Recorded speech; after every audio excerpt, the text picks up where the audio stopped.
Hi, everybody. Dan Illman, Mike Beer, race number 12 at Santa Anita on Saturday. One of my favorite races of the year. Such history attached to the Grade 1 Santa Anita Handicap. It's the big cap. $500,000 is the purse. We're going the classic distance of 1.25 miles. Let's take a look at this field. It's a big field for this year's edition of the big cap. There looks like a lot of speed in here. You've got some talented horses coming out of the Pegasus World Cup, Mike. Defunded finished second. Stiletto Boy finished third. Both have similar running styles. Yeah, there are two horses who feel like they want to be involved early, Dan, and they're not the only ones in this big field who feel like they want to go forward from the gates in here. It could lead to a fast pace in here, and it's just one of the reasons that I really feel like the more I looked at this race, you just kind of want to keep an open mind in here. And even if a horse that you're interested in is a big price, if there's anything that you feel like you can latch onto, this might be the time. I think a lot of different horses can win. Proxy on the outside is a closer that would benefit from a fast pace, as would New Grange. Let's see if Timeform US agrees with that assessment as we throw up the pace projector. There's the red bar after a half mile. They're expecting a fast pace. They're expecting Defunded. They're expecting Stiletto Boy. Hopper was on the lead in his most recent prep. They're expected to be up close to the pace, and New Grange is very tactical. Yeah, it's hard to argue with a fast-paced designation here, Dan. A lot of these horses do their best running up on the lead, and they happen to be, some really talented horses as well. It could lead to a fast pace.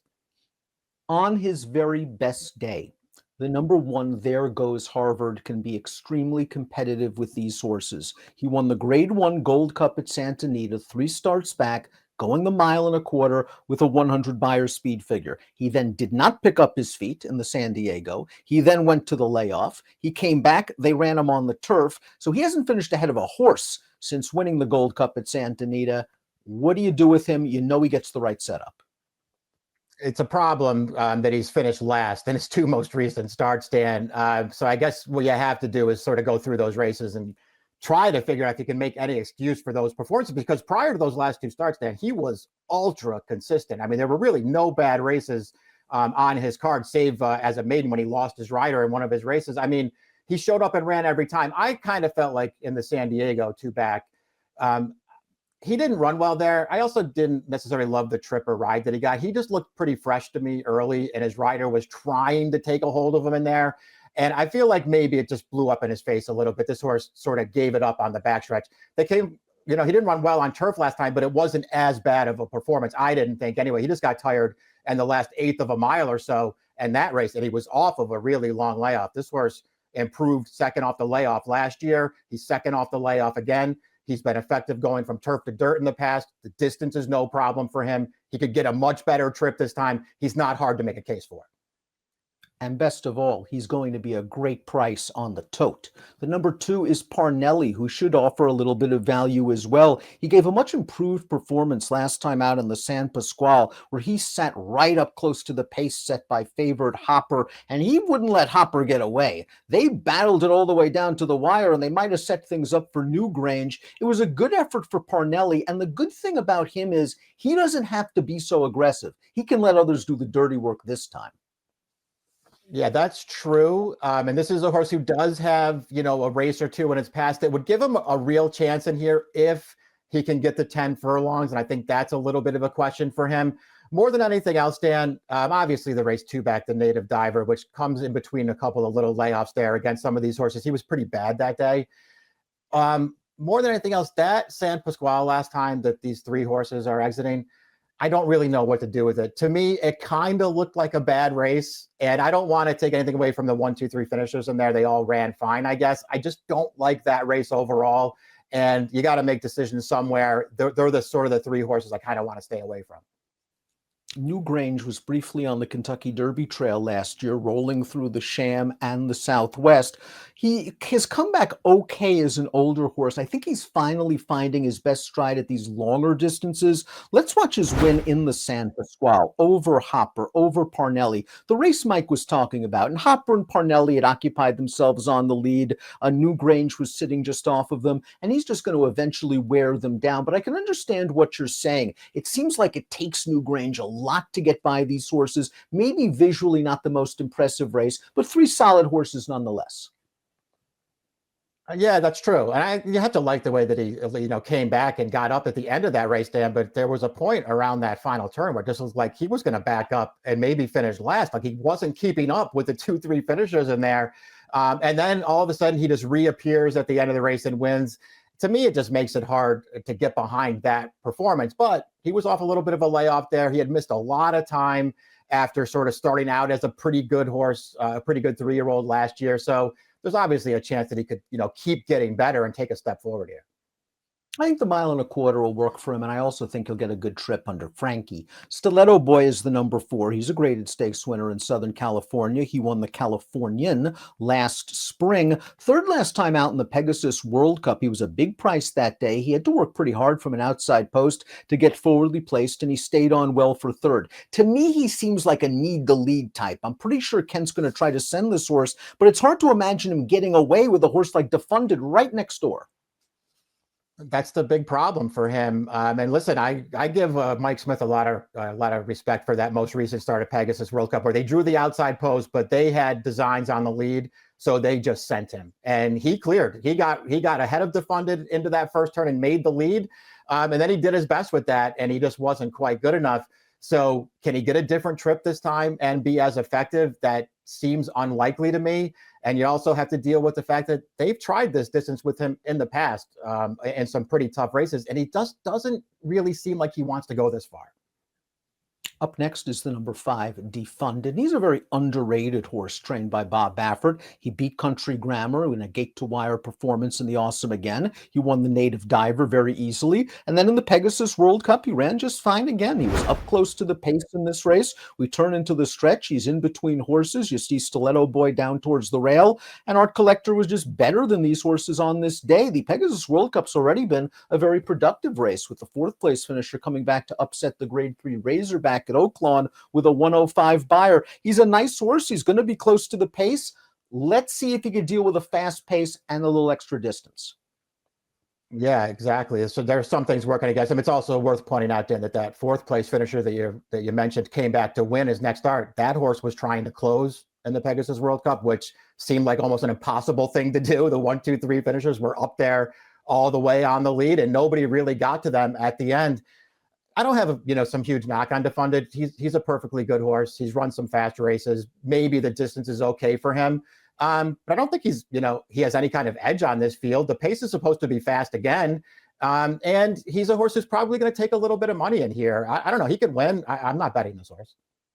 Maybe the number 6 Warrant is lurking under the radar for trainer Brad Cox. He ran very well in this race last year, just missing by a head, and I think he had to go a little bit early. Express Train, the favorite, and the horse to beat sort of lurked outside of him at the 3/8, and they both had to sprint on for home, and Warrant ran very well. Then Warrant seemed to underperform in his subsequent starts after that, so Brad Cox gave him time off, and he ran him back in a nice prep last time out at the fairgrounds. 1.70 miles, in my opinion, is way too short for Warrant. He grinded it out in the manner of a horse that wants more distance and might have needed the race, and he's going to get a setup here from a pace standpoint.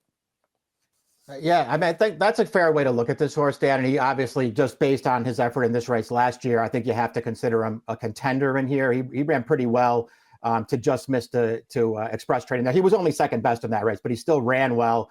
I'm not a huge fan of his, but I can certainly understand wanting to make a case for him in here and to take him if he's a price. And to me, that would be, the main consideration here. If he's a horse who takes some money in this race, I could happily, sort of go to some other horses. But if he's a fair price in this race, I could use him. The number 7, Haywood's Beach, might actually find this 1.25 miles a little bit short. He is a long-winded son of Speightstown. He won the Grade 3 Tokyo City at Santa Anita, going 1.5 miles last fall, and he's a very consistent runner. This does seem like a little bit of a step up. He was 3rd in the San Antonio last time out. No match for Stiletto Boy and the very good Country Grammar. Yeah, he didn't really have a huge excuse in there. It was just a little bit of a tough race for him, and he couldn't really make an impact. It was also dropping way back in distance, though, Dan. And as you've already mentioned, these longer distances feel like they really work for him. His last 3 wins are either 1.25 miles or 1.5 miles. So stretching back out helps. He's almost certain to get a little bit overlooked in this race. I don't feel like he could take a ton of money in here. He's got a perfectly good running style for this race, though, where he'll be sitting somewhere off the pace. And if this field starts getting tired in front of him late, he will be running at the end. The horse with arguably the most upside in this race is the number 8 Hopper. He's only started 4 times in his career. He won the Grade 3 Affirmed last year, his first time going 2 turns. He did that on the lead in a very short field, however, so take it with a grain of salt. And then he went to the sidelines for 7 months. He came back as the favorite in the San Pasquale. We saw that race. He was beaten by Newgrange, but all in all, for his first race back off of a lengthy layoff, he was pretty game. The key to him is this: can he sit off the other speeds? Because if he does, there's a chance he's sitting third and gets the jump on the closers turning for home. Yeah, that's all very valid. It's all very true. He looks like he has a good amount of talent for a really, really good trainer. And as much as I dislike the San Pasquale as a race overall, I won't be too hard on this horse for his performance there. It was a long layoff. He was involved and he hung on for second at the end of that race. All in all, he ran fine. Do I think he has a chance to turn out to be pretty good? Yeah, I do. Do I want to bet him in this race stretching out to 1.25 miles with tons of other speed on paper? Not really.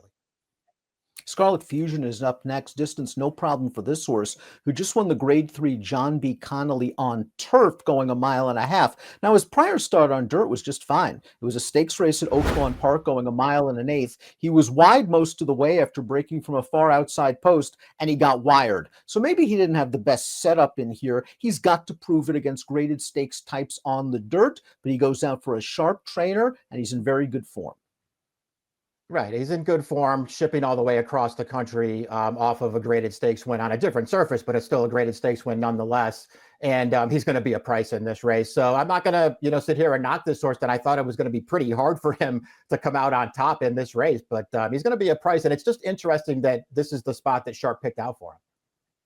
Here's a giant step up in class for a horse that's really found himself. In his last 2 races, the number 10 Tiz Quantum won his last 2 starts on dirt, including this race, a first level allowance back in late January. Now, his prior start, a $50,000 starter allowance, he came from way off the pace. In this race, he went right to the front under Kent DeZormo, drifted in a little bit in upper stretch, and then kept right on going. The Buyer's speed figure, a 96, that's good enough to run 5th in the Pegasus World Cup. So if you believe the fig and you believe this is a lightly raced horse with some upside, you can give him a chance at what should be, 30 to 1 on the board? It's got to be a really big price in this race. His last 2 races, you're right, they're the best 2 races he's ever run. So if you're going to take a shot in a race like this at a big price, I guess this is the time to do it. Tons of things working against him, though, Dan. He's going to have to revert to the closing tactics that worked for him 2 starts back. He's going to have to run a lot faster. He's going to have to get 1.25 miles. And here's Proxy, who's one of the classier horses in this race. He won the Grade 1 Clark 2 starts back. Now, I didn't love the Clark in 2022 overall as a race. Wes Willpower made the lead in that race. I like what Rosario did. He took the race to that horse and eventually grinded him down, utilizing his superior stamina. In the Pegasus, though, Mike, he was one of the few horses trying to close and was actually making up a little bit of late ground. He went from 9th to 5th late, maybe against the track and the flow of the race. He's going to get the flow here, and he fits from a class perspective. Yeah, the Pegasus was an odd race for him, Dan, because he broke from the rail and he couldn't keep up with the horses in there. Yeah. Even up the backstretch, you could see Rosario working on him, just trying to get him to pick up his feet a little bit, and he just couldn't do it. At the end of the day, he was never involved, but once they got to this stretch, they got him to the outside. He actually ran through the last furlong of that race, almost got 4th from that horse that you were mentioning, came back to win the graded stakes race. So he did a little running at the end. That gives me a little bit of confidence that maybe he's still in decent enough form here that you could use him in this race. Like you, I'm just not a huge fan of his and didn't see him being some kind of great price in here that I couldn't resist, but I'll use him in this race. I think he's a contender. Let's take a look at our top selections for a wide open edition of the big cap. I love your pick in here, Mike. The number 1, There Goes Harvard. He's going to be a giant price in this race, and we know on his best day he can run with these horses. And I think you made compelling excuses for his last couple. Yeah, I'm just going to give him the benefit of the doubt for those races. Obviously, he's going to have to find a way to turn it around. But, second off the layoff, they're going to come right back into 1.25 miles dirt race, which we already know that he can handle. When he won the Gold Cup last year, Dan, he beat Defunded fair and square in that race. And certainly Defunded's one of the horses to beat in here. I'm going to give this horse a chance to rebound at a price. I'm not sure we've seen Hopper's best race just yet. I think we've seen the best race from just about every other horse in here. But Mike, he's going to have to do it stretching out while pushing a fast pace. I thought his last race off a long layoff was promising enough that he can take another forward move. And I think he'll be an okay price in here where you can go so many different ways. 1, 3, 11, and 6 for Mike. 8, 4, 5, 3 for me. What a race. The big cap, the granddaddy of them all. Good luck.